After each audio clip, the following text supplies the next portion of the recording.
Nuestro amantísimo Padre y Dios, una vez más glorificamos tu nombre en esta hora.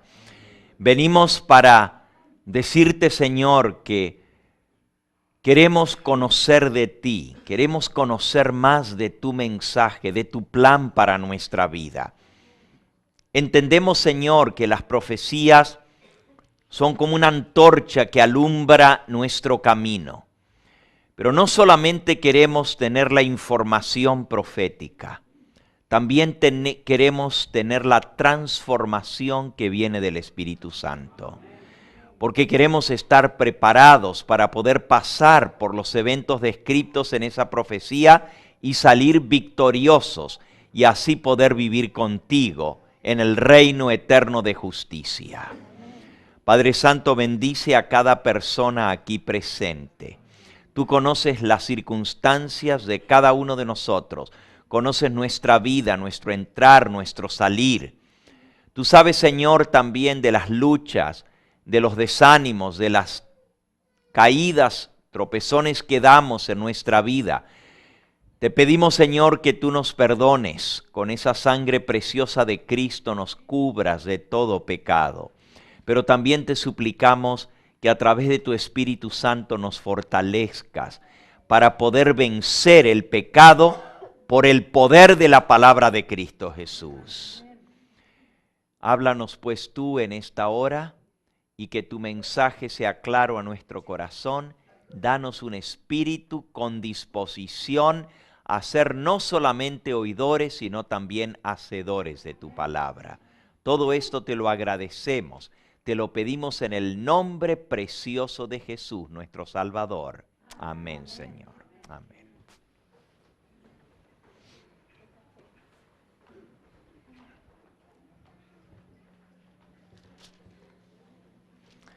Apocalipsis capítulo 17.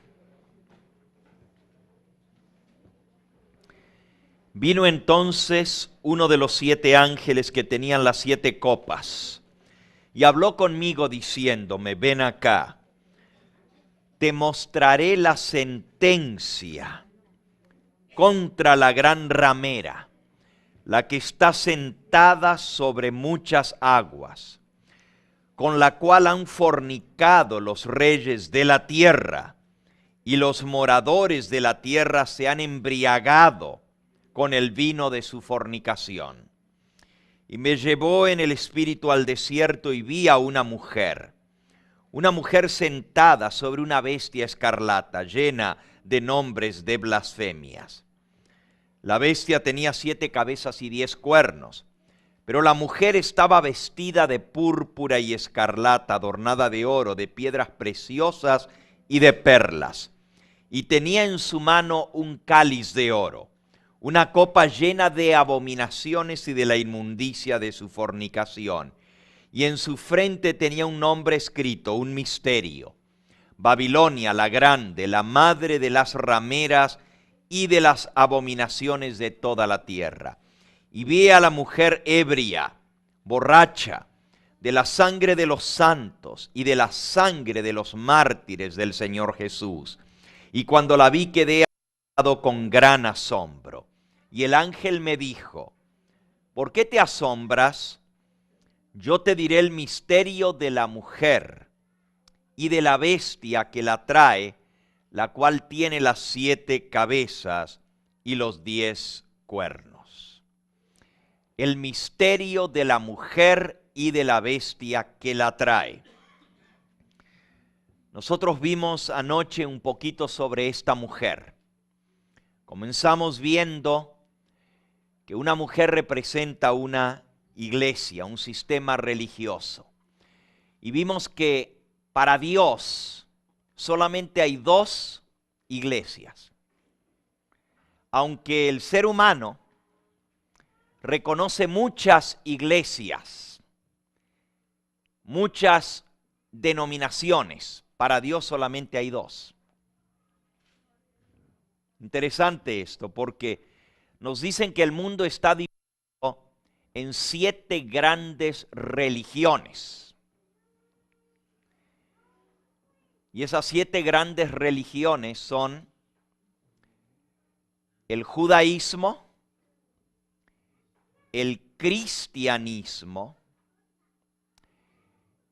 el maometismo, o sea, los musulmanes, maometanos, los budistas, los shintoístas, los brahmanistas y los, me falta una, animistas. Los animistas son todas las demás religiones paganas. Es el término animistas agrupa todas las demás que no sean una de estas 7 grandes religiones. Podríamos mencionar los fundadores de cada una de estas religiones. Sin embargo, repito, para Dios nomás son 2. También el mundo cristiano está dividido en distintas iglesias, sectas y denominaciones. El cristianismo tiene 3 grandes divisiones. En primer lugar está el cristianismo católico. 980 millones de adeptos alrededor del mundo. No es la parte más grande del cristianismo. Lo que se conoce como las iglesias orientales tienen todavía más miembros que la Iglesia Católica Romana. Las iglesias orientales no están sujetas al obispo de Roma, o sea, no dependen del Papa. Se llaman iglesias ortodoxas en su mayoría.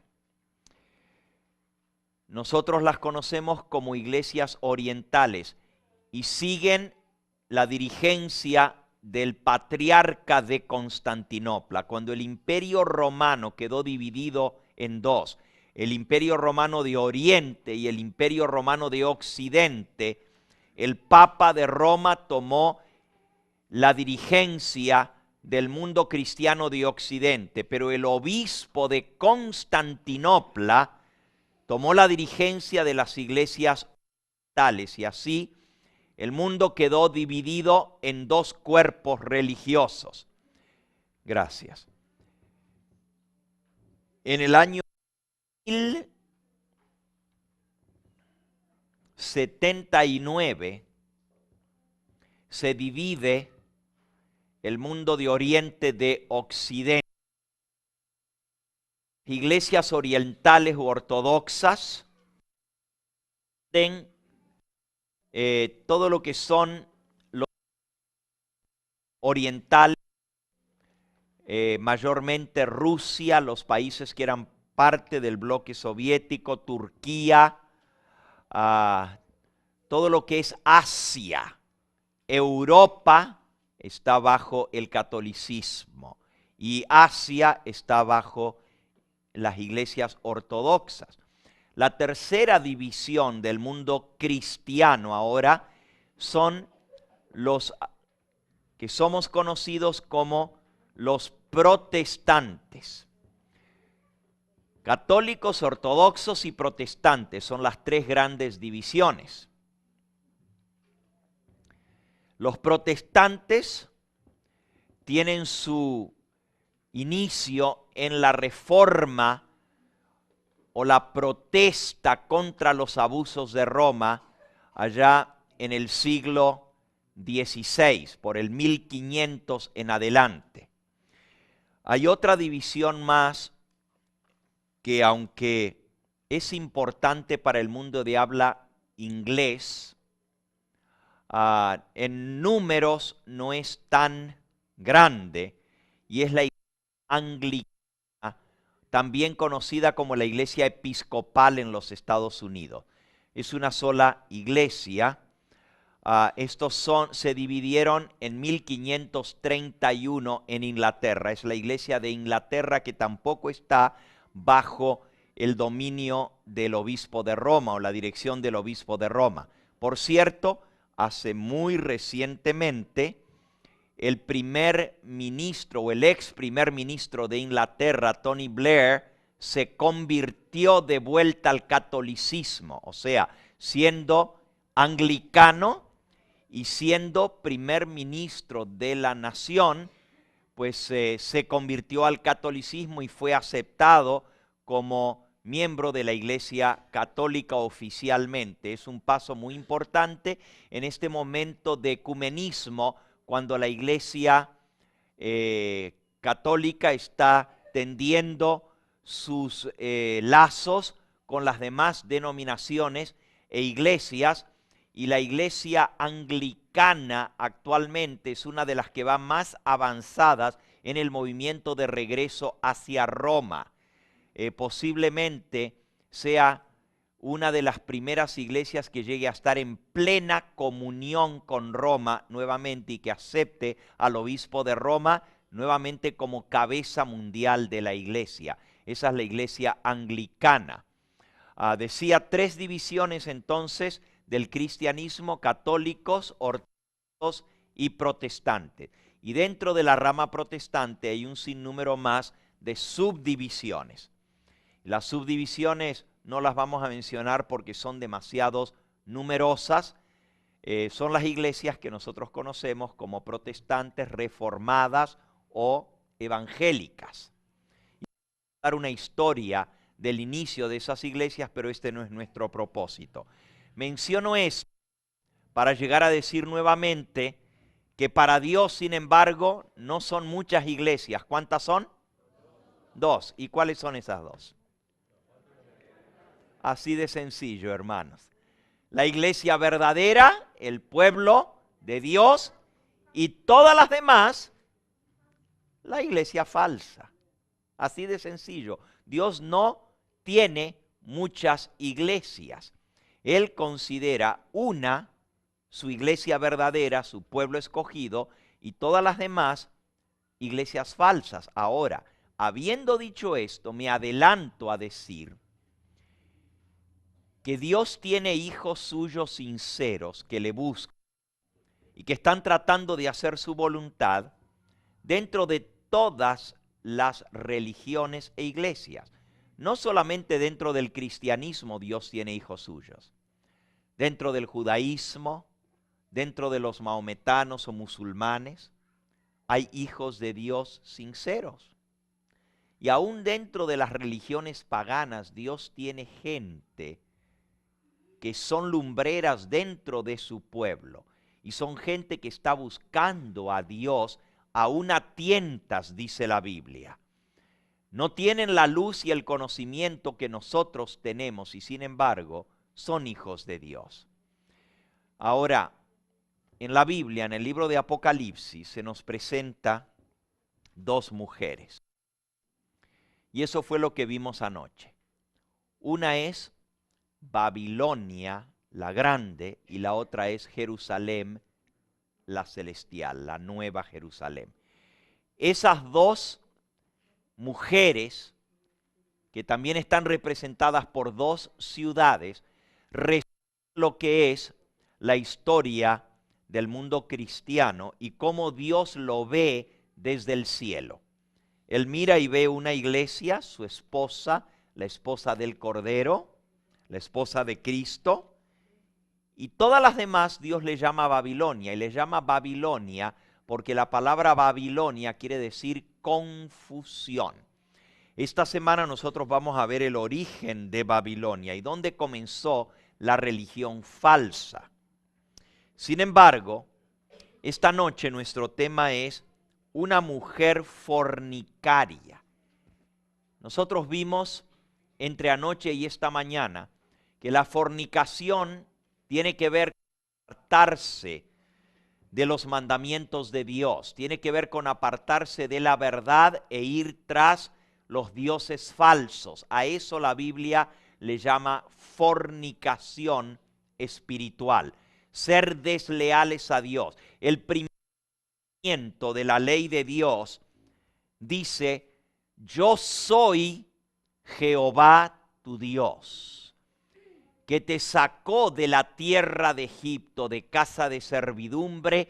no tendrás otros dioses delante de mí. El primer mandamiento, Dios se presenta a sí mismo como el único Dios verdadero. Yo soy Yahvé, Jehová, tu Dios. No tendrás otros dioses delante de mí.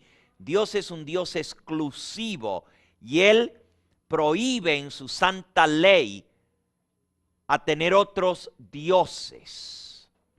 Justamente la violación a ese mandamiento, la Biblia le llama fornicación espiritual. Es fornicación tener dioses ajenos o dioses falsos. Ahora, es interesante descubrir que en la Biblia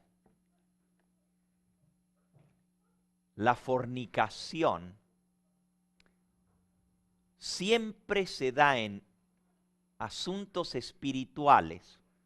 Dios no le llama fornicación a lo que hacen las demás naciones que no tienen el conocimiento de Dios. Hay un texto bastante interesante que yo quiero compartirlo con ustedes en el libro de Deuteronomio, en el capítulo 4.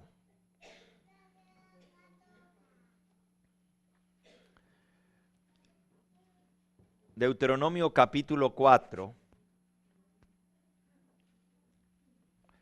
Dice en el versículo 15 en adelante: guardad pues mucho vuestras almas, pues ninguna figura visteis el día que Jehová habló con vosotros en medio del fuego, para que no os corrompáis y hagáis para vosotros escultura, imagen de figura alguna, esfigie de varón o de hembra, figura de animal alguno que está en la tierra, figura de ave alguna alada que vuela por el cielo, figura de ningún animal que se arrastre sobre la tierra, ni figura de pez alguno que haya en el agua debajo de la tierra. No sea, versículo 19, que alces tus ojos al cielo y viendo el sol y la luna y las estrellas y todo el ejército de ellos, seas impulsado y te inclines a ellos y les sirvas, porque Jehová tu Dios los ha concedido a todos los pueblos debajo de todos los cielos. Pero a vosotros Jehová os tomó y os ha sacado del horno de hierro de Egipto, para que seáis el pueblo de su heredad como en este día. Ahora, el texto que a mí me impresiona es que dice aquí que Dios dio a todas las naciones de la tierra el sol, la luna y las estrellas. Por eso en la Biblia la fornicación espiritual, y esta es una mujer fornicaria la que estamos estudiando en esta noche, no se refiere a las religiones paganas o falsas. Escuchen bien. A esas naciones dice que Dios les dio, aunque la expresión les dio se debe entender como les permitió. A todas esas naciones que adoran ídolos, al sol, la luna, a los dioses falsos, eso es lo de ellos. En otras palabras, Dios dice: a ti Dios, pero a todos los demás pueblos, debajo de todos los cielos, ellos van a adorar al sol, a la luna, a las estrellas. No es que Dios lo quiera, pero eso es lo de ellos. Por lo tanto, la fornicación espiritual no se refiere a esos pueblos paganos. Hermanos, los budistas, los brahmanistas, adoran dioses con 3 cabezas. Miren, por ejemplo, ustedes un libro de Hare Krishna y van a ver allí una diosa con 3 cabezas y con muchas y brazos. Miren cualquier libro de una religión pagana como son los brahmanistas que adoran al dios Sol y adoran a muchos otros dioses falsos, tienen miles de dioses. O los budistas que adoran a un dios gordo, Buda, ¿no es cierto? Ustedes lo han visto. Son imágenes grotescas de los dioses que ellos adoran y no es un dios, son muchos dioses. Pero Dios no dice que ellos están cometiendo fornicación. No les llama a esas iglesias una iglesia adúltera. ¿Por qué? Dice, eso es lo de ellos. Ahora, no es que Dios aprueba eso. Dios dice, no tendrás otros dioses delante de mí. Pero esas naciones están en esa ignorancia. Todos esos pueblos están bajo esa enseñanza falsa.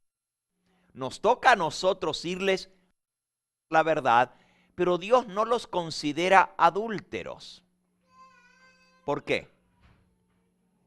Porque nunca fueron su mujer. ¿Me explico?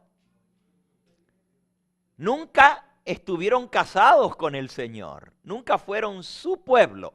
Si bien es cierto que Dios tiene algunos hijos sinceros que le están buscando aún dentro de esas iglesias y que no son idólatras, que han reconocido que eso no es bueno y ahí están porque no tienen otra cosa, porque ahí viven, son hijos suyos, pero esa no es la iglesia. Por lo tanto, esas iglesias, llámele usted como les... Aún los musulmanes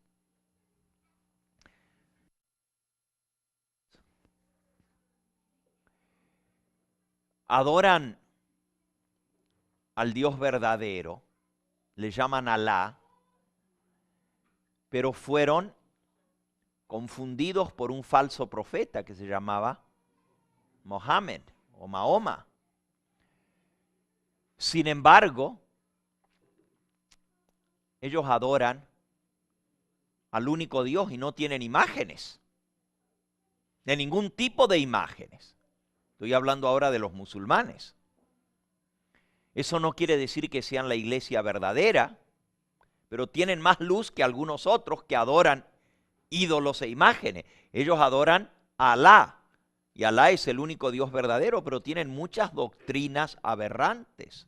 Y por eso hay tanto problema con el mundo árabe, por las doctrinas y creencias que ellos tienen sobre su religión, y por eso el terrorismo que hay en el mundo de muchos musulmanes, por su doctrina aberrante o cambiada de la verdad. Sin embargo, Dios no les llama ni a los musulmanes, ni a los brahmanistas, ni a los hinduistas adúlteros. ¿Por qué? Porque nunca fueron la esposa de Cristo. Para identificar a esa mujer adúltera de que habla la Biblia, tenemos que buscarla dentro de aquellos que se llaman a sí mismos cristianos, que son seguidores de Cristo. Tiene que ser una iglesia que pretende ser la esposa de Cristo. Qué interesante, ¿verdad? Una iglesia que dice ser la iglesia de Cristo, la esposa de Cristo. Pero Cristo dice, es una mujer adúltera, es una mujer fornicaria porque no me ha sido fiel. Ahora, no debe sorprendernos esto, porque estaba profetizado en la palabra de Dios, que su pueblo se iba a prostituir. Vamos a leer algunos pasajes. Vamos, por ejemplo, a la carta del apóstol San Pablo a Timoteo. Primera de Timoteo, capítulo 4 y versículo 1. Pero el Espíritu dice claramente que en los postreros tiempos algunos apostatarán de la fe, escuchando a espíritus engañadores y a doctrinas de demonios. Dice aquí que algunos iban ¿a qué? Apostatar de la fe. La única manera que usted puede apostatar es si una vez estuvo en la fe. No se puede ser apóstata sin haber sido primero parte del pueblo de Dios. Un apóstata es alguien que se aparta de la verdad, que abandona la fe. Y aquí dice que la va a abandonar porque van a ser engañados por espíritus engañadores y por doctrinas de demonios. Nuevamente, una iglesia prostituta, una iglesia fornicaria, es una iglesia que pretende ser la iglesia de Cristo, pero que sin embargo se ha prostituido. Es una iglesia apóstata que ha apostatado de la fe. En otras palabras, originalmente estaba en la fe. No se puede apostatar si usted no está primero en la fe. ¿De qué va a apostatar? ¿Se puede decir que los hindúes son apóstatas? No, porque nunca estuvieron en la fe. ¿Se puede decir que los shintoístas son apóstatas de la fe? No, no son apóstatas, porque nunca apostataron de la fe, nunca se apartaron de la fe. Tiene que ser alguien que estuvo en la fe y se ha apartado para ser una iglesia fornicaria. ¿Okay? Aquí decía que esto iba a suceder y esto es exactamente lo que sucedió. Veamos ahora cómo lo pone el apóstol San Pedro. Lo acabamos de leer de parte del apóstol Pablo. Ahora vamos a la epístola del apóstol Pedro, segunda de Pedro capítulo 2. Dice el versículo 1 en adelante.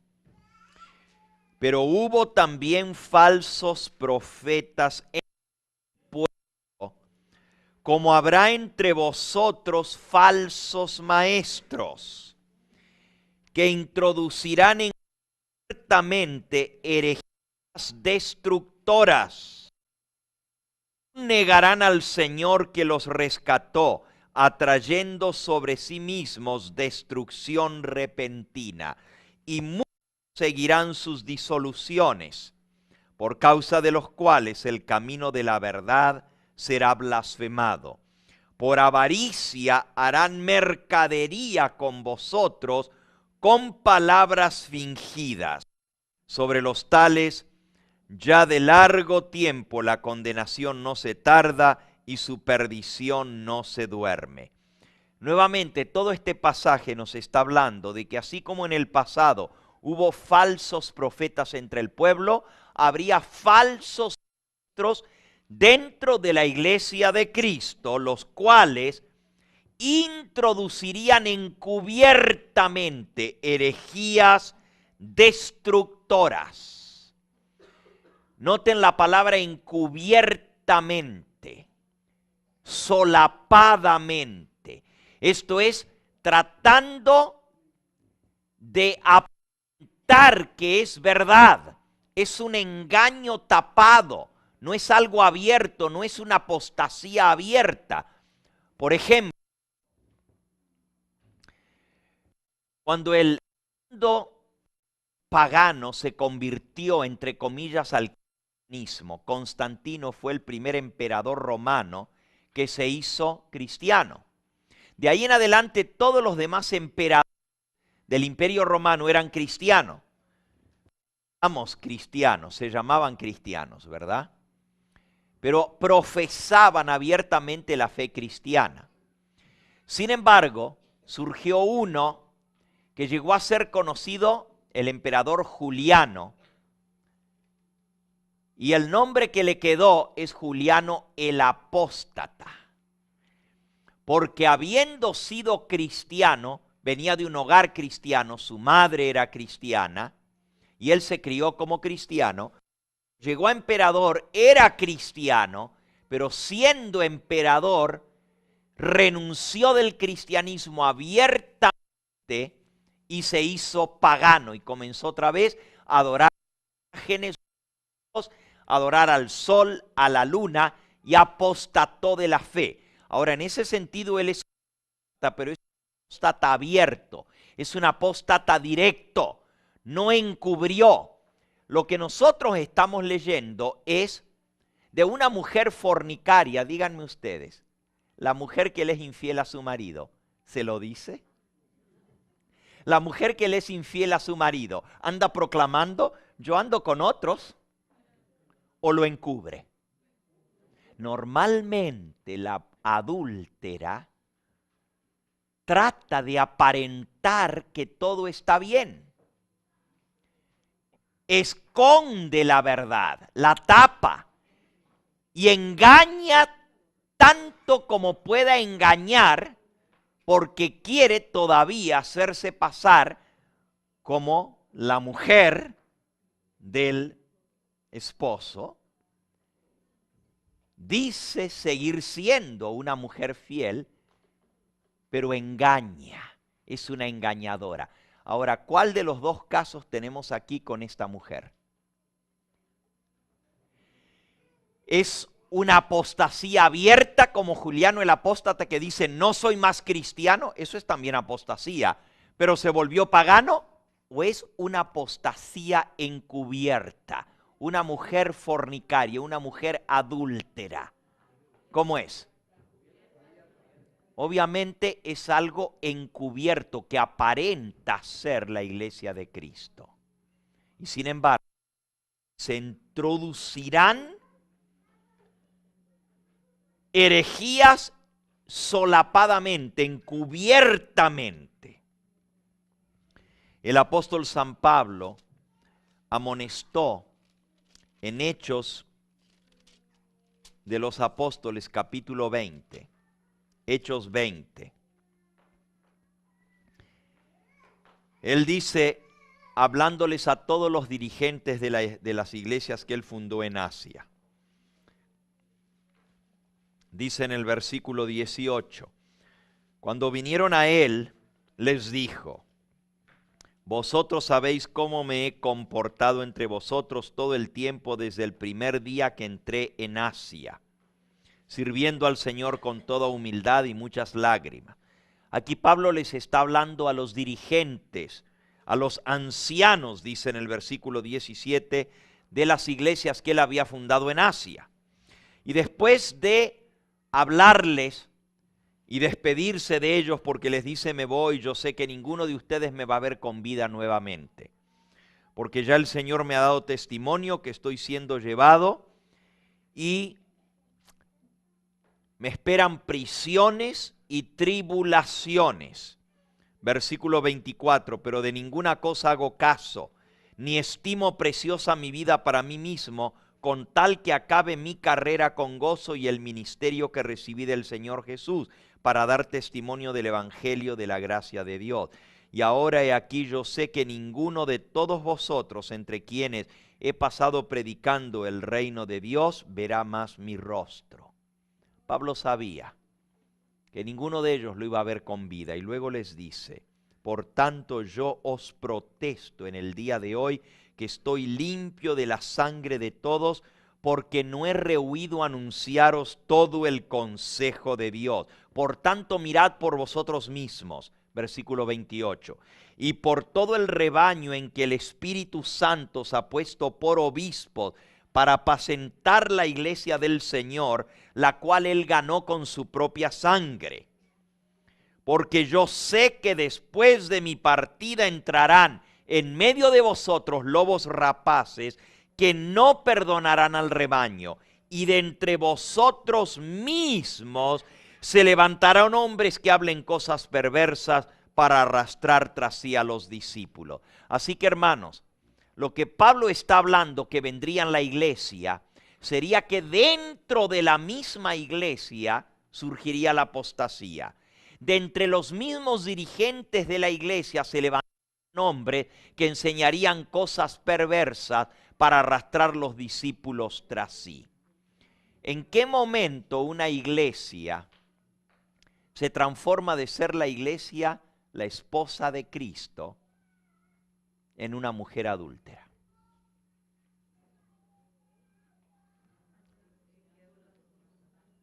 ¿En qué momento la iglesia, que es la esposa Cristo, deja de ser la esposa de Cristo para transformarse en una adúltera.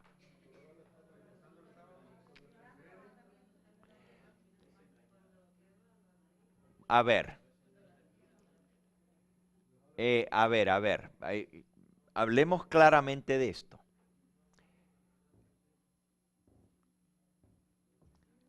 ¿Cuánta gente en una iglesia necesita apostatar de la fe para que la iglesia se transforme en adúltera? O sea, puede haber personas adúlteras espiritualmente dentro de la iglesia, pero todavía la iglesia sigue siendo la esposa de Cristo. O con un solo miembro que sea adúltero espiritualmente hablando, ya la iglesia dejó de ser la esposa de Cristo. Entonces tiene que ser el 100% de la iglesia.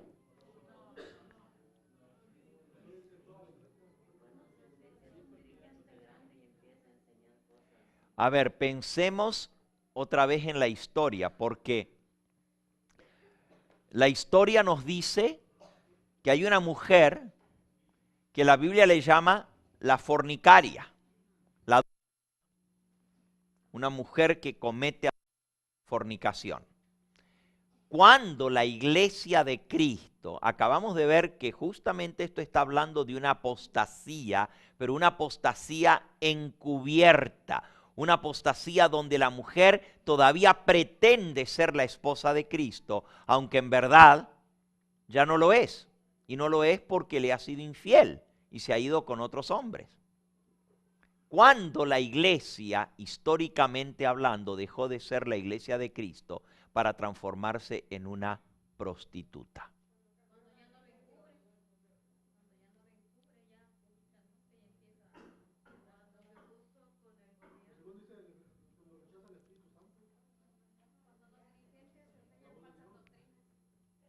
Ok, pero puede haber dentro de la iglesia de que enseñe falsas doctrinas y que engañe a algunos. Pero si se levanta uno solo que enseña una doctrina falsa dentro de la iglesia, ¿ya la iglesia entera apostató?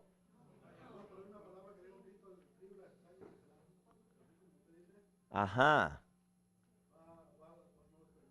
Entonces, si Cristo dijo que iban a crecer juntos el trigo y la cizaña, y que la iglesia iba a tener cizaña hasta el mismo tiempo del fin, ¿eso significa que la iglesia dejó de ser la esposa de Cristo o no?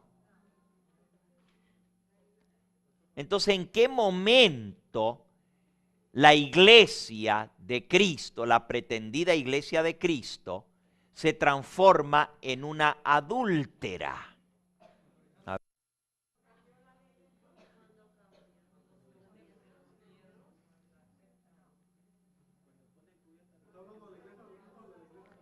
Estamos hablando históricamente de la iglesia cristiana. Cristo fundó una iglesia. Mientras sus apóstoles se mantuvieron con vida, mientras estaban vivos los apóstoles, la iglesia tenía quien defendiera esa doctrina. Pero ya en la época de los apóstoles comenzó el misterio de iniquidad. Vamos a leerlo. En el libro de Tesalonicenses, capítulo 2.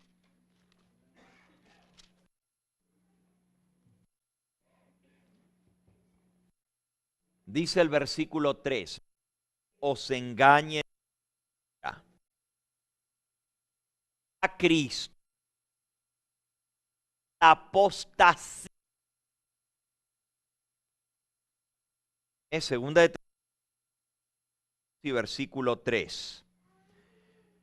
Nadie en ninguna manera, porque no vendrá sin que antes venga la apostasía y se manifieste el hombre de pecado, el hijo de perdición, el cual se opone y se levanta contra todo lo que se llama Dios o es objeto de culto, tanto que se sienta en el templo de Dios como Dios, haciéndose pasar por Dios. ¿No os acordáis que cuando yo estaba todavía con vosotros os decía esto? Y ahora vosotros sabéis lo que lo detiene, a fin de que a su debido tiempo se manifieste, porque ya está en acción el misterio de la iniquidad, solo que hay quien al presente lo detiene hasta que él a su vez sea quitado de en medio, y entonces se manifestará aquel inicuo, a quien el Señor matará con el espíritu de su boca y destruirá con el resplandor de su venida. Mi pregunta es la siguiente: si ya estaba el misterio de iniquidad comenzando en la época de Pablo, pero él dice, hermanos, ustedes saben lo que lo detiene. Todavía había algo que detenía la manifestación del hombre de pecado que se iba a hacer sentar en el templo de Dios como Dios, haciendo como si fuera Dios. Ese es el clímax de la apostasía. Cuando se hace a Dios a un lado y otro se sienta en el mismo templo de Dios y se hace adorar como si fuera Dios. ¿En qué momento la iglesia de Cristo deja de ser su iglesia para transformarse en una prostituta? ¿Cuándo? ¿Cuántos miembros de la iglesia tienen que ser idólatras o cuántos miembros de la iglesia tienen que abandonar los mandamientos de Dios para que la iglesia entera Dios la llame una prostituta, una idólatra? Un solo miembro. Entonces nunca ha habido una iglesia pura. Siempre la iglesia ha sido una prostituta. Porque siempre ha habido por lo menos un miembro .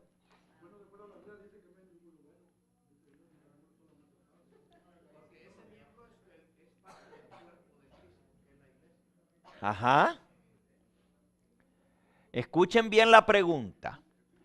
Va a haber trigo y va a haber cizaña en la iglesia. ¿Eso hace que la iglesia deje de ser la esposa de Cristo? Va a haber miembros pecadores dentro de la iglesia y va a haber cizaña dentro de la iglesia. ¿Eso hace que la iglesia sea prostituta? ¿Puede un miembro ser malo? ¿Puede un miembro ser infiel? Pero la iglesia es... La iglesia es la casa de Dios. Ajá. Y cuando nosotros dicen que la iglesia o Dios o no sé cómo está es prostituta, no. Dios siempre es santo. Dios siempre es santo. Dios es santo, dice nuestra hermana. Dios es santo y nosotros somos unos enfermos que no nos queremos curar. Ajá. Y no hay caso, queremos hacer nuestra voluntad y vamos a la iglesia y nos olvidamos de Cristo, el sacrificio supremo de Dios para salvarnos. Uh-huh. Yo no sé, yo veo a la iglesia siempre pura, yo no la veo impura, porque es la casa de Dios. ¿Ok? Pero la Biblia dice que hay una mujer impura. Bueno, ¿Y quién es la mujer impura? bueno, por eso le digo, la iglesia que no cree que hay un Dios y vive como quiere, a eso voy. Bueno, lo que pasa es que justamente la iglesia apóstata, la prostituta, dice que cree en Dios y dice que hay un Dios. Bueno, pero el que cree en Dios obedece a Dios. Ah, ok. Porque entonces se nos acaban todas las enfermedades. Incluso cuando tenemos problemas con los hijos rebeldes que se van y empezamos a pensar que no hay un Dios, que hacen lo que quieren. No, ese hijo fue engendrado en el vientre de la madre por el Espíritu Santo. La madre siempre tiene que amar a ese hijo y cuidarlo y llevarlo por el buen camino. Llegan a una edad que ellos quieren tomar su camino. Es cierto, pero estamos hablando de la iglesia en este momento. Y la iglesia, escuchen bien, sí, estamos de acuerdo con todo lo que ha dicho. Sí, pero también yo creo que ir a la iglesia, uno no va a ver, Los defectos de los demás. yo si voy, voy con Dios, y me quiero sentir libre de todas esas Así es. Nosotros somos los que estamos mal, ¿ah? Correcto. Muy bien. Ahora escuchen bien. Estamos hablando históricamente porque estamos rastreando a esta mujer y queremos ver cuándo fue su comienzo, porque si el libro de Apocalipsis dice, Juan, yo vi una mujer que estaba sentada sobre una bestia y la mujer era una prostituta y el espíritu me llevó en el desierto y vi a una mujer sentada sobre una bestia y el nombre de esa mujer era Babilonia. Yo quiero saber cuándo fue el origen de esa mujer. ¿Cuándo fue que comenzó la mujer a ser una prostituta? Y a ese punto quiero llegar en este momento. Históricamente, en la historia de la iglesia, cuando la iglesia de Cristo se transformó en una prostituta, ustedes me dicen que fue cuando dejaron los mandamientos de Dios. ¿Estamos de acuerdo? Todos esos son puntos que entran dentro de la apostasía. Cuando la mayoría de los miembros se volvieron ante la idolatría. ¿Estamos de acuerdo? Ese es el fruto de esa apostasía. Pero ¿en qué momento la iglesia deja de ser la iglesia de Cristo para transformarse en una prostituta? ¿En qué momento?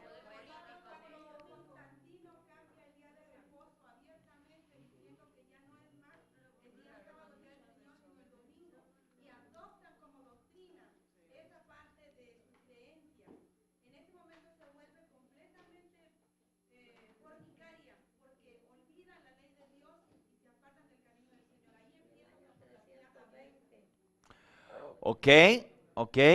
Aquí se ha mencionado uno de los mandamientos en forma particular, que es el mandamiento del sábado, y al apostatar de eso. Pero saben, las imágenes se habían introducido aún antes del cambio del sábado al domingo. Y la Biblia le llama prostitución al culto a las imágenes. Estamos de acuerdo con que todos esos puntos forman parte de la gran apostasía. Pero hay un momento que es el punto sin retorno. O sea, puede haber apostasía en la iglesia, puede haber deslealtad, puede haber miembros que no obedezcan a Dios, puede haber dirigentes de la iglesia que cambien la verdad por la mentira y engañen a las personas dentro de la iglesia y tengan gente que los siga, pero llega un momento cuando esa apostasía llega a un clímax y finalmente Dios dice, basta, no más. ¿Por qué? Porque esta iglesia ya no la puedo considerar mi iglesia. ¿Ustedes se acuerdan que eso pasó con la nación judía? El pueblo judío apostató mucho tiempo. Miren, comenzaron apostatando al pie del monte Sinaí. Y cometieron una apostasía tan grande, que adoraron a un becerro de oro. Y habían escuchado la voz de Dios que decía, no te harás imágenes y no te postrarás delante de las imágenes. Y sin embargo, casi la nación entera apostató.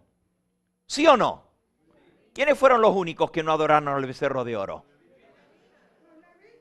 La tribu de Leví. Gracias, hermana. Gracias. Sin embargo, a pesar de que el 90% o el 95% del pueblo de Israel apostató, ¿dejaron de ser la iglesia de Dios? ¿Dejaron de ser el pueblo escogido? ¿Eran idólatras?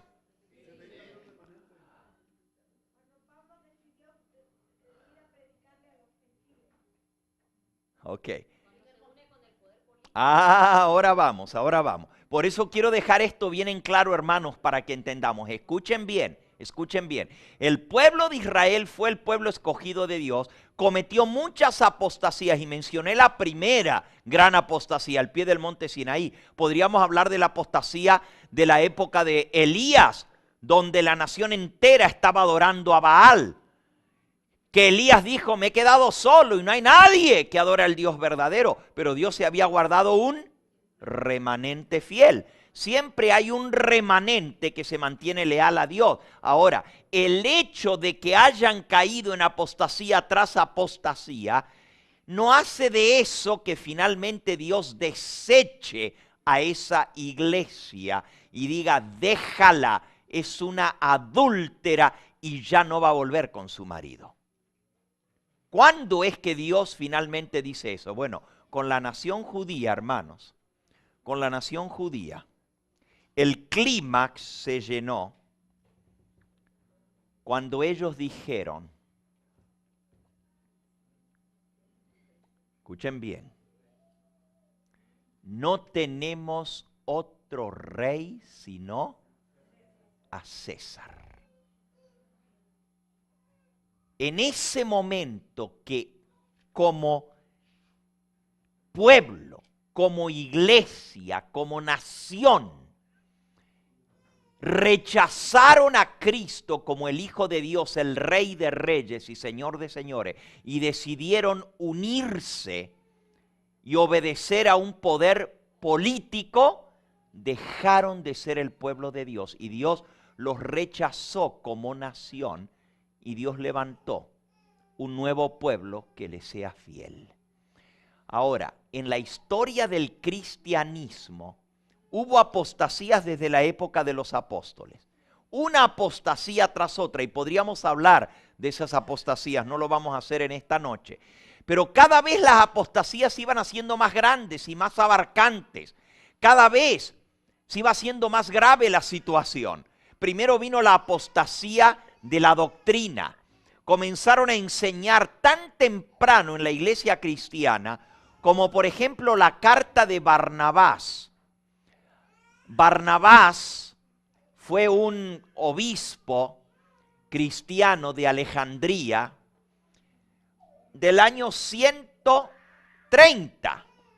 O sea, solamente tenían 30 años de haber muerto el apóstol Juan y ya estaban en plena apostasía en cuanto a la doctrina del estado de los muertos. Barnabás escribe una carta donde dice, nuestro amado hermano Juan, que está en la gloria con el Señor. Y eso en el año 130, fíjense, tenía 30 años de haber muerto el apóstol Juan y ya lo tenían en el cielo. La apostasía comenzó muy temprano. La velocidad con la que la iglesia cristiana cayó en la apostasía lo deja a uno boquiabierto. Le quita la respiración de ver la rapidez con que el ser humano apostata. Ya no fue un tropezón y una caída, fue que bajaron por un tobogán. De una sola vez se vino la apostasía. Y claro, nuestra hermana mencionó que una de las peores apostasías fue cuando dejaron los mandamientos de Dios, dejaron el santo sábado y se aprobó por la iglesia un día de descanso falso, el domingo, adoptado del paganismo. Esa fue una terrible apostasía. Pregunto, ¿para ese entonces Dios rechazó la iglesia y dejó de ser su iglesia o cuándo fue que Dios la rechazó?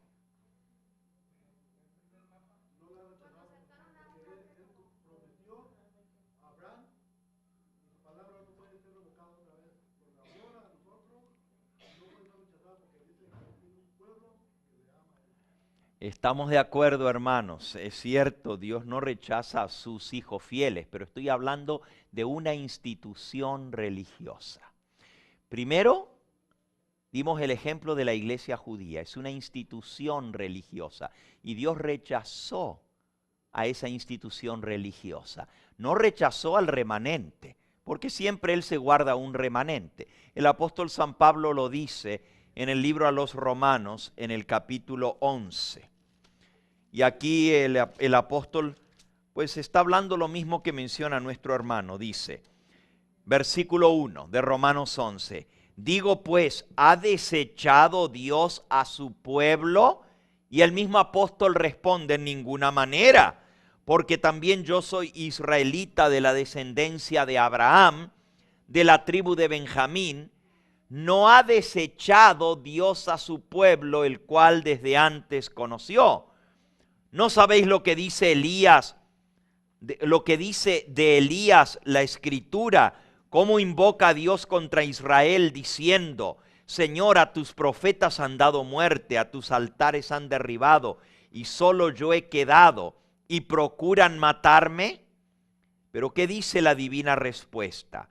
Me he reservado 7,000 hombres que no han doblado sus rodillas delante de Baal. Así también, aún en este tiempo, ha quedado un remanente escogido por gracia. Hermanos, Dios siempre ha tenido un remanente. En la época de la apostasía al pie del monte Sinaí, todo el pueblo adoró el becerro de oro, pero había un remanente, la tribu de Leví, que no doblaron sus rodillas delante del becerro de oro. En la época de Elías, con el rey Acab, toda la nación estaba adorando el becerro o el buey, el dios Baal, pero sin embargo Dios dijo: hay 7,000 que no doblaron sus rodillas delante de Baal. Dios siempre se mantiene un remanente, y Pablo dice: aun cuando el pueblo de Israel rechazó al Mesías, Dios no rechazó a aquellos que le escogieron a él, porque se ha mantenido un remanente, y de la nación judía Dios sacó un remanente. Y la iglesia cristiana fue fundada por todos judíos. ¿Sí o no?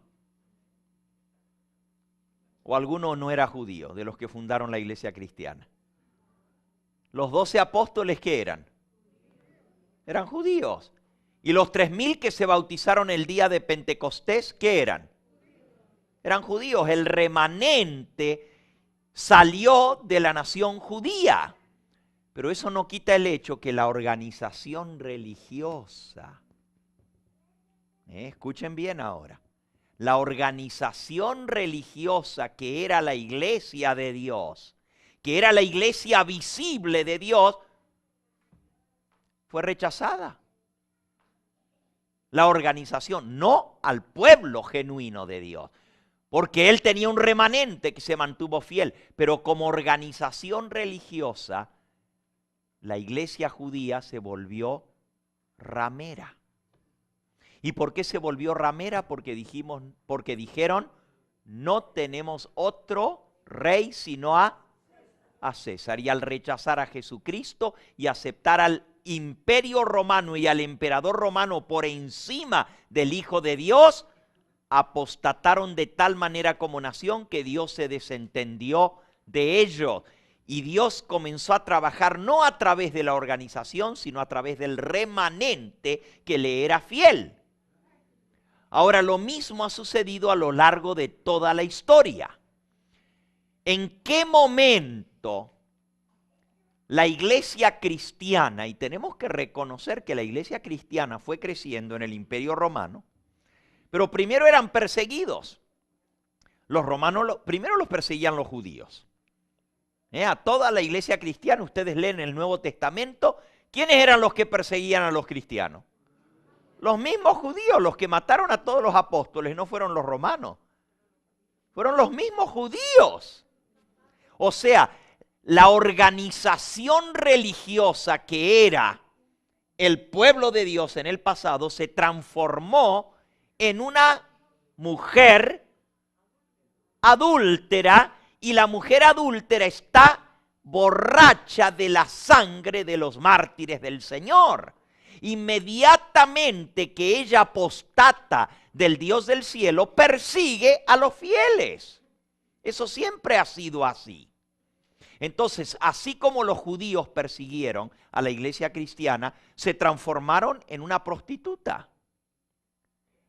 Y si nosotros leemos en el libro de Gálatas, vemos cómo Dios considera a la nación judía ya para la época cuando se escribe el libro de Gálatas.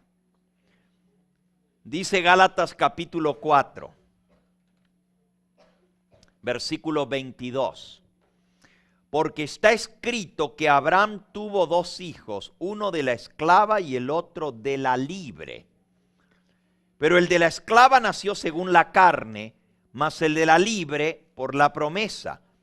Lo cual es una alegoría, pues estas 2 mujeres, ¿cuántas mujeres?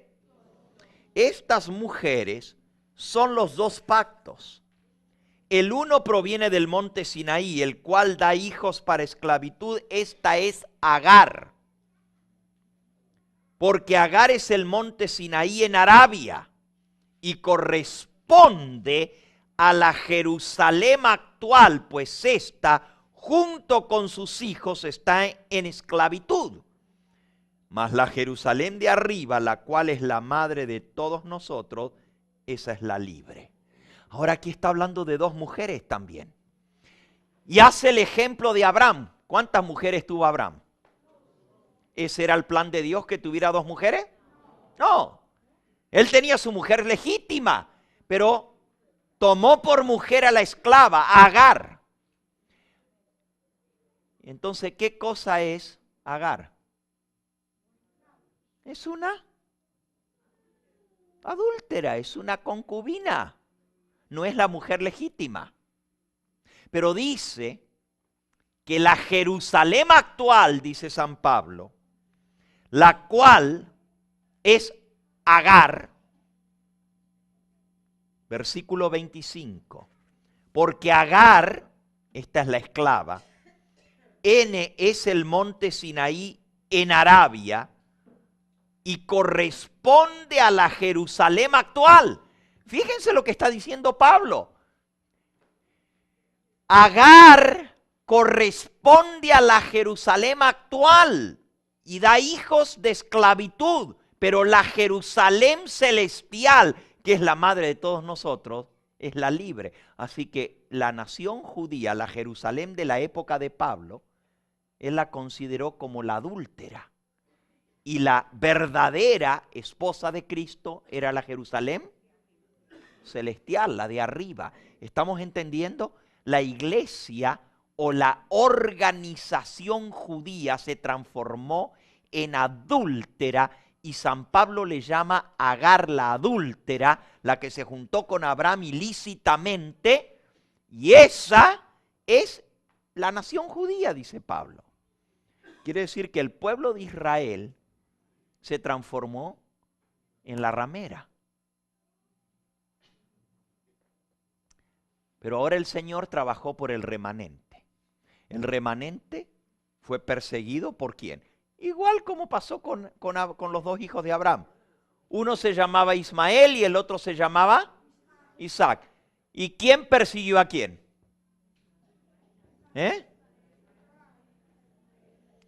La Biblia dice que Ismael persiguió a Isaac y no lo quería.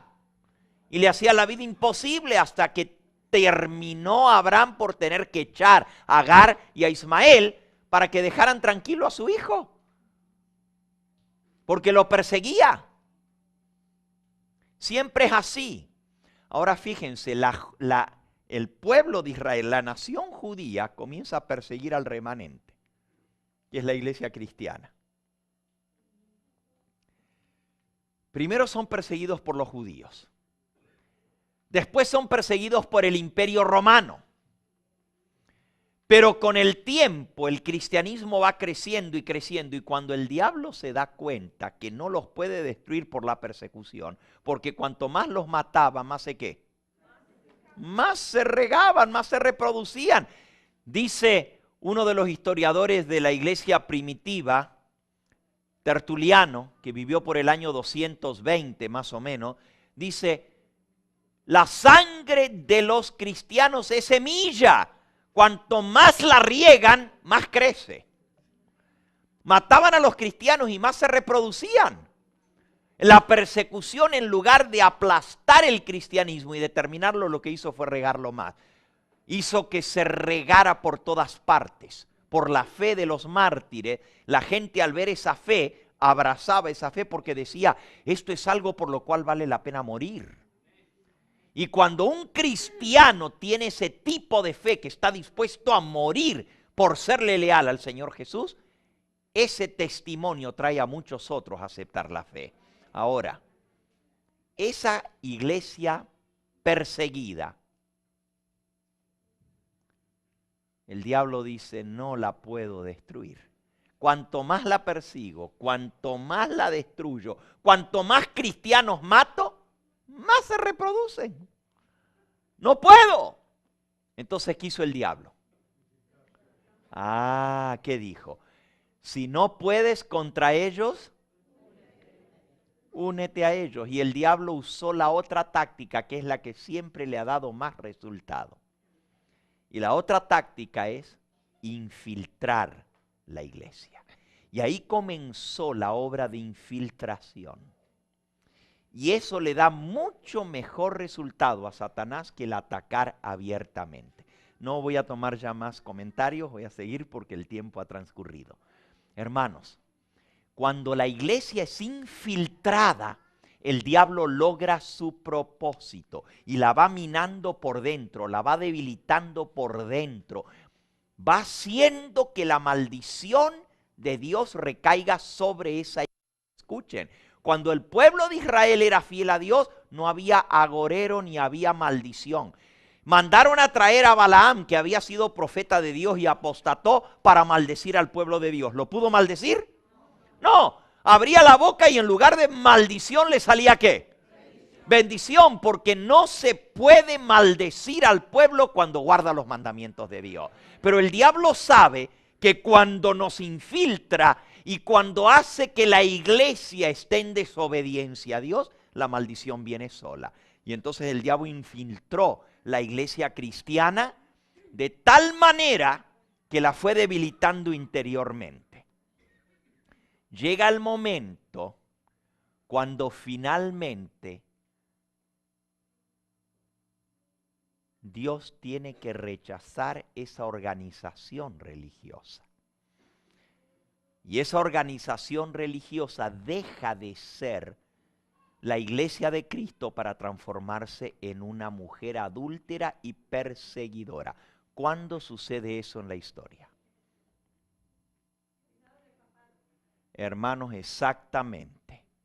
La apostasía final, la caída de la iglesia, ha caído Babilonia, sucede en el año 538, cuando el obispo de Roma se sienta en el templo de Dios como Dios y cuando se une la iglesia con el Estado. Ahora, esa apostasía comenzó, como mencionó la esposa del pastor, en el año 321, cuando Constantino se hace, entre comillas, cristiano y se une la iglesia y el Estado. Cuando la iglesia y el Estado se unen, es la apostasía. Lo mismo pasó con el pueblo judío. Cuando el pueblo judío dijeron no tenemos más rey sino a César, la iglesia, los dirigentes, y por supuesto eso lo dijeron los dirigentes religiosos del pueblo judío, rechazaron al Hijo de Dios y aceptaron la soberanía de Roma. Cuando se unieron con los romanos contra Cristo para destruir al Rey de Reyes y Señor de Señores, se completó la apostasía y la iglesia cayó, fue desechada. Cuando la iglesia cristiana se une con el gobierno, se une con el poder civil y se fusiona la unión de la iglesia y el Estado, la iglesia cae y llega a su culminación cuando se coloca dentro de la iglesia el hombre de pecado. Segunda de Tesalonicenses capítulo 2, lo que acabamos de leer hace un momento. Dice: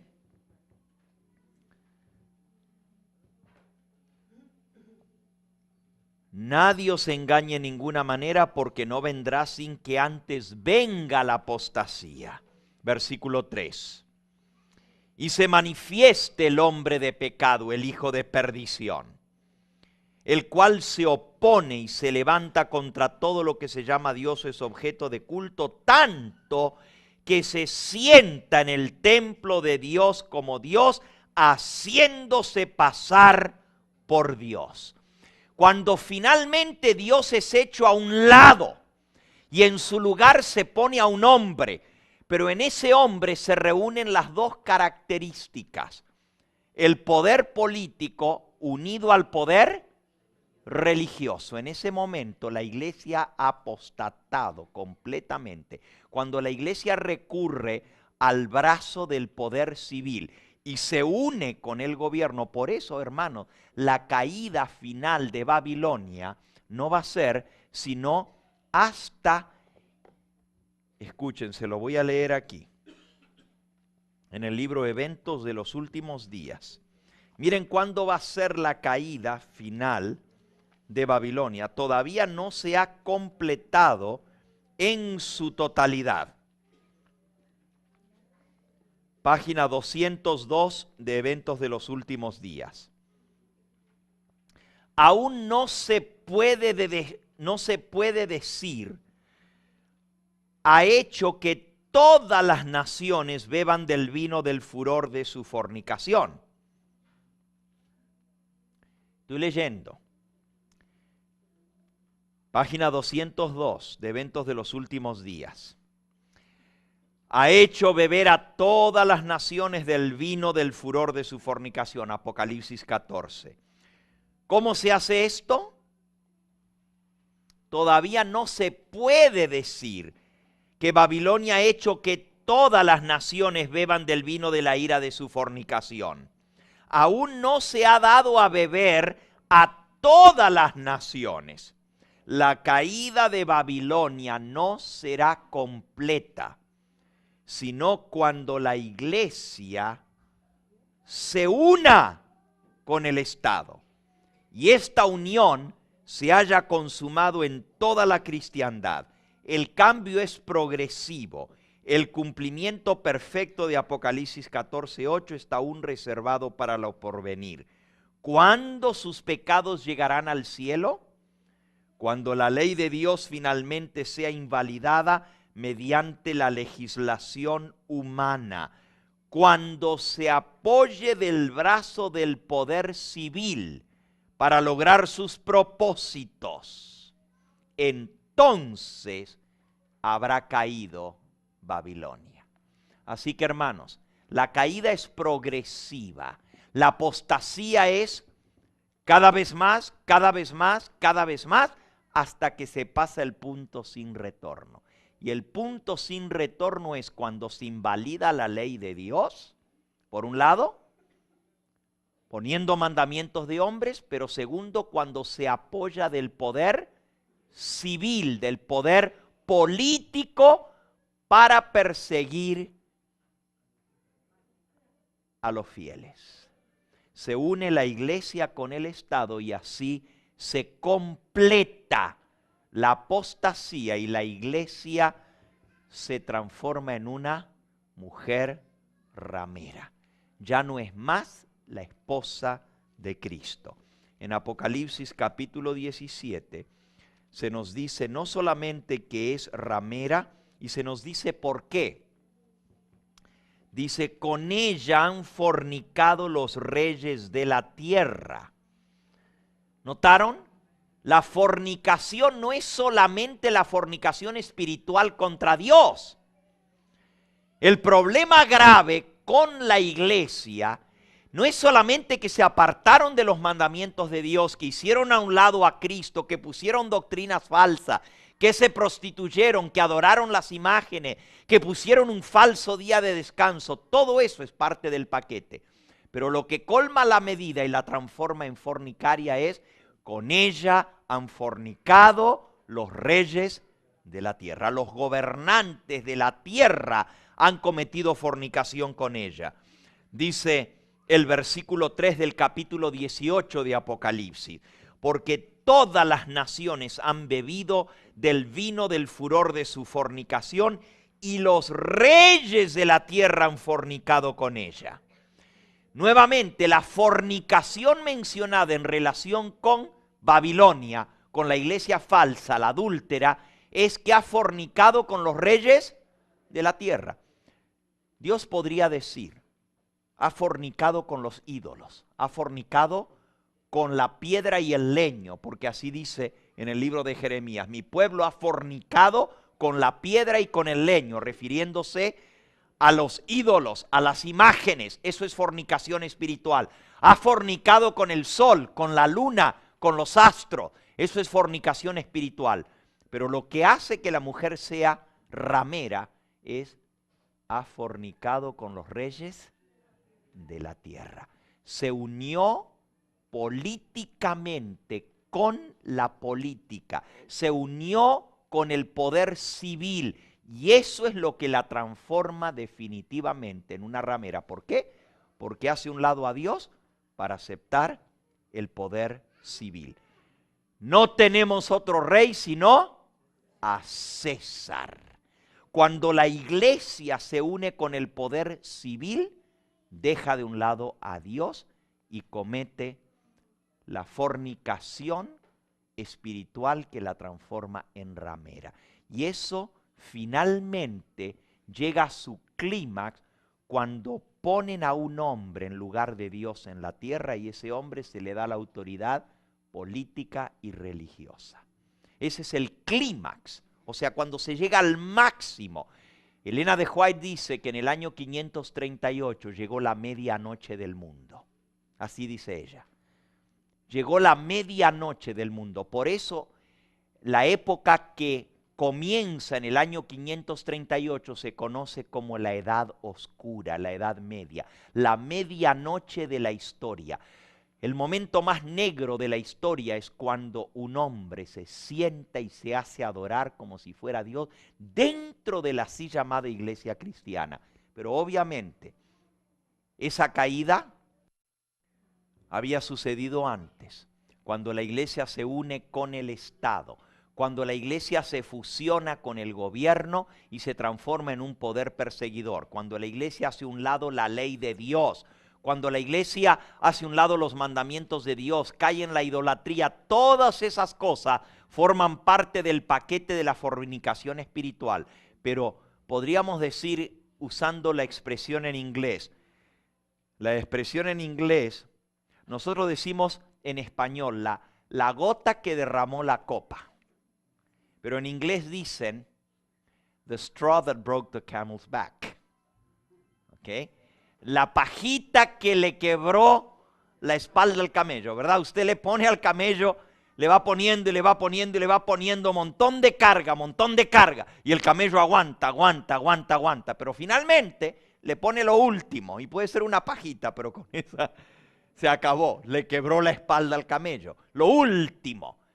Nosotros decimos fue la gota que derramó la copa. Pues la gota que derramó la copa de la apostasía fue finalmente cuando se coloca a un hombre en lugar de Dios y ese hombre se hace adorar como si fuera Dios dentro de la misma iglesia. Ahí se completa el ciclo final de la apostasía. ¿Ha quedado claro entonces lo que es la fornicación y por qué la mujer es fornicaria?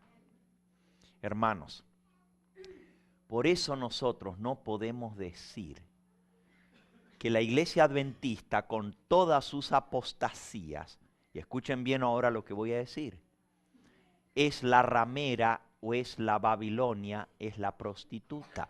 Hay muchos hoy en día que quieren hacer decir, bueno, la iglesia adventista ha cometido tantas apostasías y tantas abominaciones que se hacen dentro de la iglesia que ya Dios la rechazó. Pero todavía no podemos decir que la iglesia adventista es la ramera, ni es Babilonia. ¿Y por qué? Hay apostasía. Pero vamos a ver más claramente esta semana. Vamos a ver más claramente lo que es esta mujer. Y vamos a entender que mientras que la iglesia no se una con el poder civil para perseguir a los fieles, mientras no rechace la ley de Dios, el santo sábado, que es la señal del pueblo de Dios, no podemos decir que la iglesia, a pesar de sus apostasías, es la ramera del Apocalipsis. ¿Está claro esto? Ok.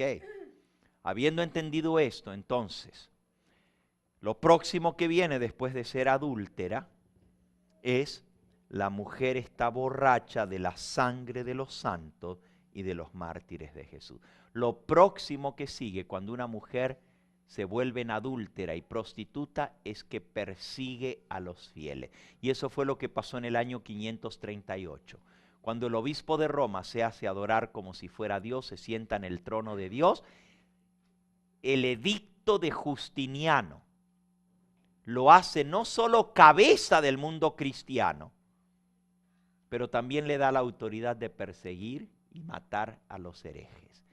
Y la iglesia, que una vez fue la iglesia de Cristo, que ahora ha caído en la apostasía y finalmente se transforma en una mujer adúltera, una mujer que dejó a su marido y se fue con sus amantes, finalmente Dios dice: déjala, déjala. Ya no hay nada que yo pueda hacer por ella. No es que Dios no ama al pecador, Dios ama al pecador, pero llega un momento cuando nosotros por nuestra rebeldía nos apartamos y Dios dice: déjalo, está dado a los ídolos, está entregado a la idolatría, no hay nada más que yo pueda. ¿Qué fue lo que yo no hice para salvarlo? Agoté todos los recursos y el Señor dice: se acabó, déjala. Así pasó con el pueblo judío, así pasó con la iglesia cristiana primitiva. Se transformó en la iglesia católica. Y la iglesia católica como tal llegó a ser la ramera, y llegó a ser la ramera porque ya Dios no pudo hacer más nada para hacerla volver de su unión con la política, de su unión en contra de los mandamientos de Dios, el haber abolido la ley de Dios, el haber puesto un falso día de descanso, y todas estas cosas se fueron sumando una tras la otra hasta que finalmente se puso a un hombre en lugar de Dios, como estaba profetizado en 2 de Tesalonicenses capítulo 2. Y cuando llegó a ese punto, Dios dijo: basta. Y Dios ahora ya no trabaja a través de esa organización religiosa, aunque tiene hijos suyos que están allí. Repito, Dios tiene hijos suyos que están dentro de la iglesia católica, pero el llamado es: salid de ella, pueblo mío, si no queréis seis partícipes de sus pecados ni recibir parte de sus plagas. Todo aquel hijo sincero de Dios que está dentro de Babilonia, ya sea la iglesia madre o alguna de sus hijas, el llamado de Dios es: salid de ella, pueblo mío. No hay que quedarse allí. La gente dice: pero si son hijos de Dios, déjenlos ahí que están haciendo su obra ahí adentro. Y Dios dice: no, salid de ella, pueblo mío. Ahora, ya no es la iglesia del Señor.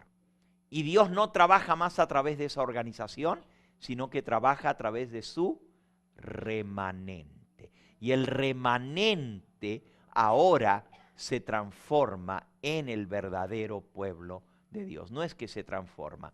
Siempre el verdadero pueblo de Dios es el remanente.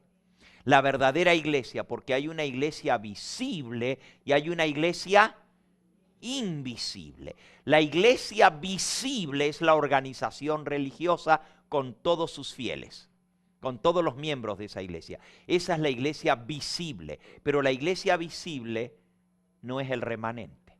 El remanente solo Dios sabe quiénes son. Elías dijo: me quedé solo, nadie más ha quedado. Y Dios dijo: te equivocas, porque hay 7,000 que yo me he reservado. Pero Elías no los veía. No eran visibles, era el remanente invisible, los que no habían adorado a Baal. De igual manera, hoy en día Dios tiene un remanente invisible. Nadie aquí puede decir: esta hermana es parte del remanente invisible, pero esta hermana no. Porque eso solamente Dios lo sabe, porque Él conoce los corazones. Sin embargo, la iglesia visible no es la iglesia triunfante. La iglesia militante tiene trigo, tiene cizaña, tiene apostasía y tiene abominaciones dentro de ella. Y los que reciban el sello del Dios vivo van a estar gimiendo y clamando por las abominaciones que se hacen dentro de ella, dentro de la iglesia. Sin embargo, eso no quiere decir que Dios la ha desechado. No podemos decir que Dios ha desechado a su iglesia hasta que no se complete el ciclo. ¿Llegará un momento en que la iglesia adventista sea Babilonia?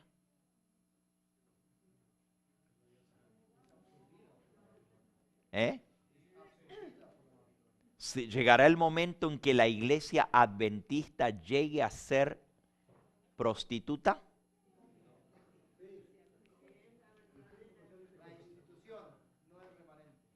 Bueno, el remanente nunca es, obviamente, pero yo me refiero ahora a la iglesia visible, a la iglesia adventista como iglesia visible. Dejemos esa pregunta en el aire porque la vamos a contestar más claramente esta semana. Bien, ha llegado el momento de concluir en esta noche. Yo voy a concluir y después voy a dar oportunidad para preguntas y comentarios, que he visto varias manos. Quería concluir el tema y entonces vamos a dar la oportunidad para sus aportes, sus preguntas y sus contribuciones. Hemos visto en esta noche lo que significa ser una iglesia apóstata, una iglesia ramera, una iglesia adúltera. Y hemos visto que el adulterio se define como infidelidad a Dios en cuanto a doctrinas, a los mandamientos de Dios, la idolatría, todo eso es infidelidad. Pero también la peor de todas las infidelidades es dejar de un lado a Dios y unirse con el Estado. Cristo dijo, dad a Dios lo que es de Dios y dad a César lo que es de César. La base del protestantismo es la separación entre la iglesia y el Estado. La base del catolicismo es la unión de la iglesia con el Estado. Vean la diferencia. Son irreconciliables. Son dos cosas, es como hablar de manzanas y naranjas. No se pueden comparar porque aunque las dos son fruta, no se parecen. De igual manera, la doctrina protestante enseña que la iglesia debe ser única y separada de toda atadura humana. No debe estar atada ni sujeta al gobierno. Ni la iglesia debe mandar al gobierno, ni el gobierno debe inmiscuirse con la iglesia. La iglesia es sola, única y soberana. Esa es la base del protestantismo. La separación de la iglesia y el Estado. El catolicismo es todo lo contrario. Llegó a ser catolicismo cuando se unió la iglesia con el Estado. Y esa es la característica principal, el poder civil. Por eso el escudo papal tiene dos llaves. Y la doctrina de las dos llaves viene desde San Agustín. San Agustín de Hipona, que enseñó que esas dos llaves son la llave del poder civil y de la llave del poder religioso. Son las dos llaves. Los derechos a gobernar que tiene el Papa, y en el libro Las llaves de esta sangre, que así se llama el libro, habla de justamente los dos poderes de la iglesia, el poder religioso y el poder político. Y la iglesia tiene, según el catolicismo, el derecho de gobernar políticamente, porque Dios la puso para gobernar en esta tierra. ¿Dónde está esa base? No está en la palabra de Dios. El único que tiene derecho a gobernar es Cristo.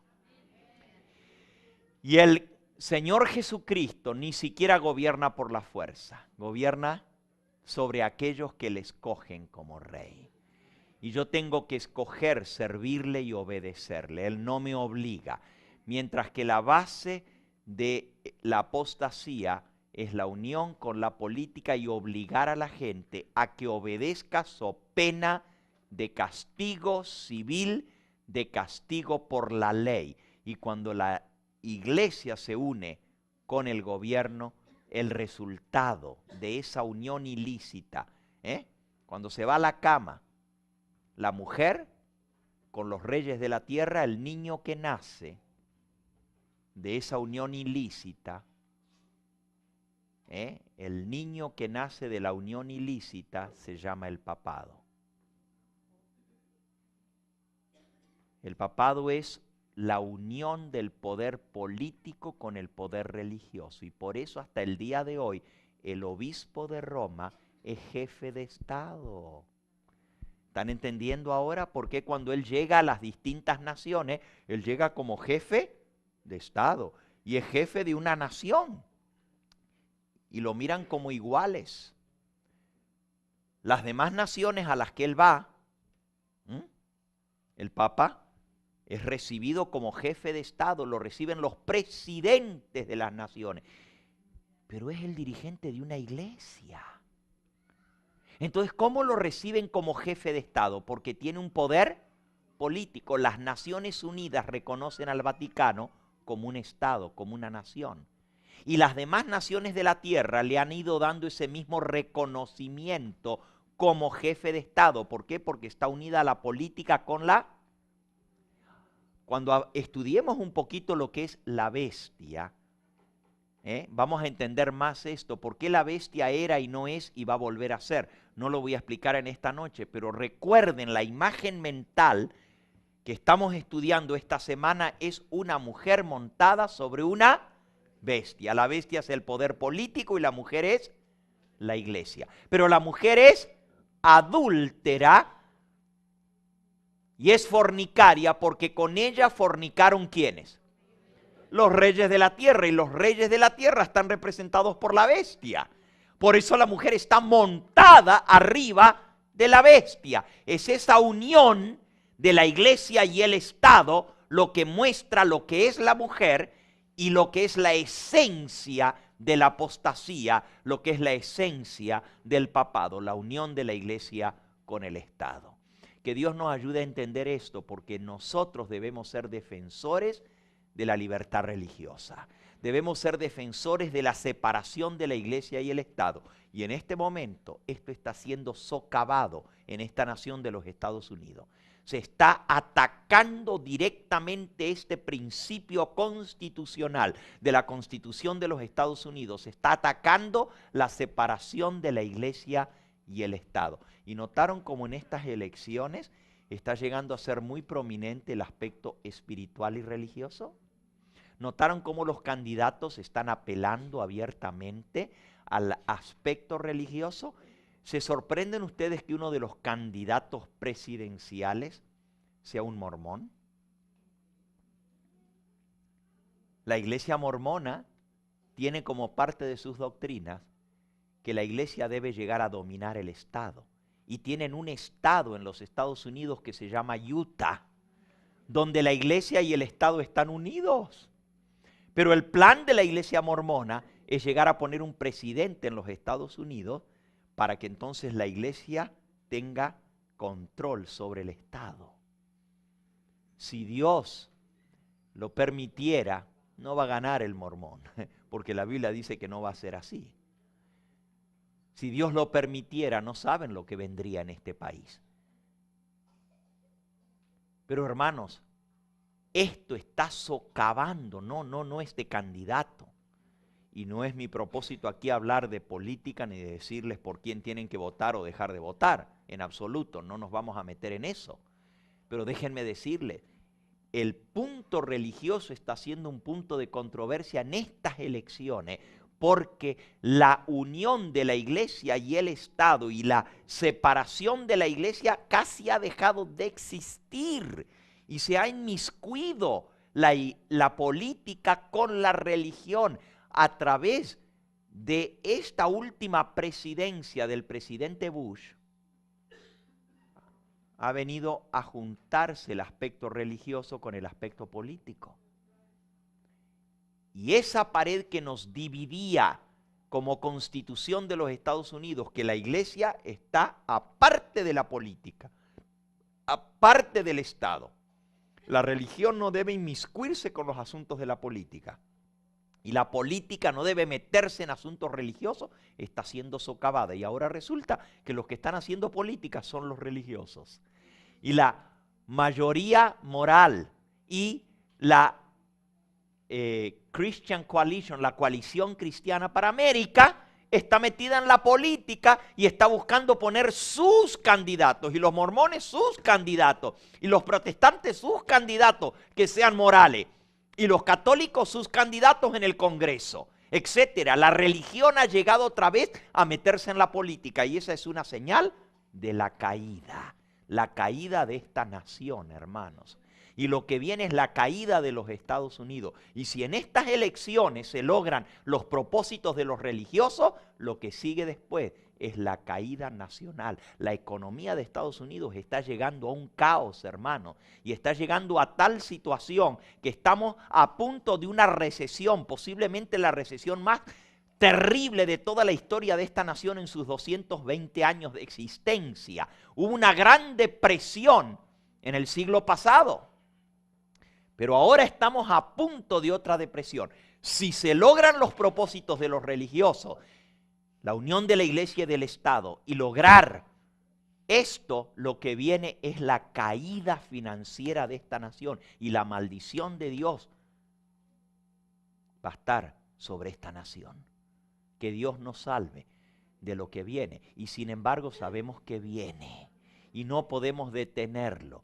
¿Cuánto tiempo más de paz y de respiración tenemos para proclamar el mensaje? Nos falta muy poquito tiempo. Por eso necesitamos usar nuestro tiempo, ahora que hay libertad, para poder proclamar este mensaje, porque viene el momento cuando ya no tendremos esta misma libertad. Sucedió en el pasado. El resultado de eso fue el catolicismo, una iglesia perseguidora. Ahora el protestantismo está cayendo en lo mismo, y esta es la formación de la imagen de la bestia en los Estados Unidos, hermano. ¿Qué es la bestia? Es la unión del poder político con el poder religioso. Y cuando esto pase en América, se habrá formado la imagen de la bestia en los Estados Unidos. Miren cuán cercano estamos del mismo fin. Que Dios nos ayude. Vamos a ponernos en pie. Voy a cerrar con una oración, y luego los que deseen pueden quedarse para algunas preguntas y algunos comentarios. Inclinemos el rostro para orar. Amante Dios, en esta noche hemos estudiado tu palabra. Hemos visto a través de la historia el cumplimiento de las palabras proféticas de Cristo, de los apóstoles. Y hemos visto cómo la apostasía ha entrado en el mundo cristiano. Hemos visto las características de esta mujer ramera, prostituta, y cómo se unió con la política para formar esta gran apostasía, dejando a un lado a Dios y poniendo un hombre en el lugar de Dios. Señor, sabemos que nosotros corremos el mismo peligro como nación, los Estados Unidos de Norteamérica, y también corremos el mismo peligro como iglesia. Si apostatamos de esos principios básicos que nos han hecho un pueblo diferente, permite, Señor, que nuestra fe esté puesta en Cristo y en su santa palabra, y que no nos dejemos engañar, porque viene la apostasía,